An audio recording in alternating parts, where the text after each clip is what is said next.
হ্যাঁ ফেসবুকে ভাই ব্রাদার সেই স্বাদ রে ভাই, স্বাদে ভরপুর রে ভাই। হাব্বা খাওয়ার প্রতিযোগিতা ভাই, বাইরেটা সম্পর্কে একটু দেখেন সবাই।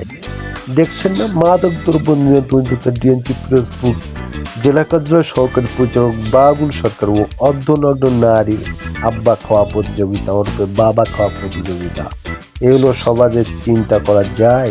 তাহলে বোঝেন ভাই, এরকম অফিসার যদি থাকে ভাই, তাহলে দেশের অবস্থা কী হবে ভাই? বুঝছেন সবাই?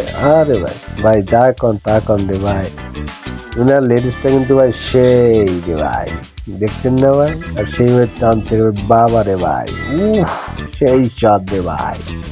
যে একবার বাবার এতে পড়ছে রে ভাই সেই জানে রে ভাই। আরে ভাই দেখছেন না ভাই কিভাবে দুইজন দেখেই ভাই কলজেটা বইরে গেল রে ভাই, দেখছেন না? এইবার আসেন, দেখছেন না কিন্তু সরকারি কর্মকর্তা অবিচার, তাহলে বোঝেন দেশের অবস্থা কেমন হবে এমন যদি সুদক্ষ কারিগর থাকে। ঠিক আছে, ফুর্তি করছে রে ভাই।